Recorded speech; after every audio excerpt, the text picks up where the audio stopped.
So what is the book of 1st and 2nd Kings about? I'm going to take them together because in the Hebrew Bible they are one book, the book of Kings. The book of 1st Kings opens with the death of the end of David's reign, his death, and then it moves into Solomon's reign, which covers the first 11 chapters or so of 1st Kings. Solomon was the wisest man who ever lived when it came to leadership, but was an idiot when it came to relationships. Because the thing that led his heart away from God was his many wives, and that became his undoing. Because of Solomon's sin, God says he's going to divide the nation. Prior to that, Solomon builds the temple in Jerusalem. But later, of course, his heart is divided. He starts chasing after other gods that his many foreign wives introduced to him. Now, once the kingdom is divided under the reign of his son Rehoboam, there's this kind of tug of war that happens in the southern kingdom. One king is good, walks with God, and then the other king is not so good and serves idols. And so the people end up following because of that. And so we have 19 kings in the southern kingdom of Judah, and they're a mixed bag. Some good, some bad. The northern kingdom has 20 kings, all bad, and just kind of goes from bad to worse. And so now, the thing that's interesting about 1st and 2nd Kings is that you would think when you read 1st and 2nd Kings that it's going to talk mostly about kings, but it really doesn't. It spends most of its time talking about the prophets. And that's really the key, is that it spends its time talking about the prophets Elijah and Elisha. And so what's fascinating to me is what happens as these prophets interact with the king. Of course, Elijah has this big, beef with Ahab, his wife Jezebel. But there is one king that I think is so interesting, whose name is Omri. Omri, we get basically one line, a couple lines about him in the Old Testament.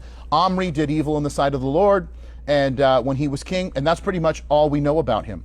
What's interesting is that archaeologically, we have found inscriptions from about 200 years after Omri's reign, where it says the house of Omri, that is talking about Israel.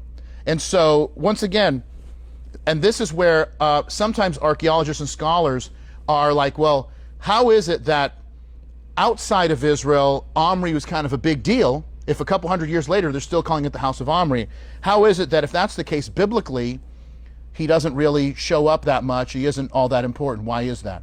And here's the reason why, is because it could be that he did lots of things in a secular manner for the land of Israel that could have worked out, trade deals, who knows what he did with other nations.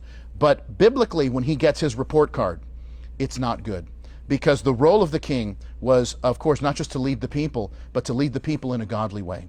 And Omri is one that did not do that. And so while he has a testimony that kind of lives on archaeologically in inscriptions and whatnot, biblically, he totally failed in his job.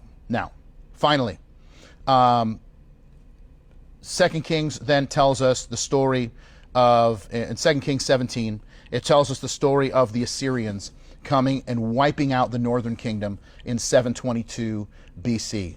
And this is significant for us because the people, the way that the Assyrians conquered is that they would take the people from the northern kingdom, transplant them somewhere else. They'd take the people from somewhere else and transplant them in the northern kingdom for the whole purpose of people losing their national identity.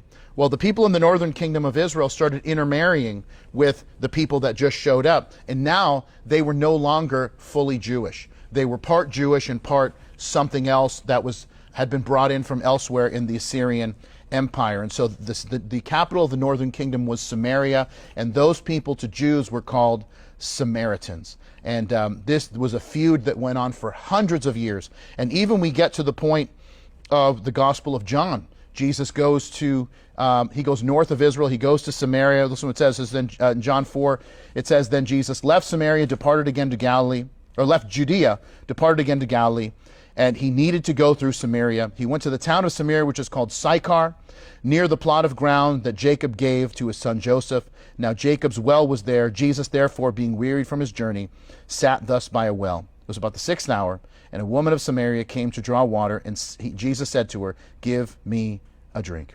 Jesus was the great breaker of barriers. Right near here we see Jesus breaking an ethnic barrier by talking to a Samaritan. He's breaking a gender barrier by speaking to a woman, because rabbis didn't speak to women in public. In fact, rabbis wouldn't even speak to their wives in public. And lastly, he's breaking a social barrier, because this woman getting water at noon meant that she was a social outcast and got water when no one else was there. And so, once again, so powerful. But if you understand the background of John 4, and you got to kind of understand the story of 1 Kings, 2 Kings, to understand why Samaritans and Jews just didn't have dealings. Well, that's how we get there. So, hope this has been helpful. We look forward to seeing you in the next one. Keep reading.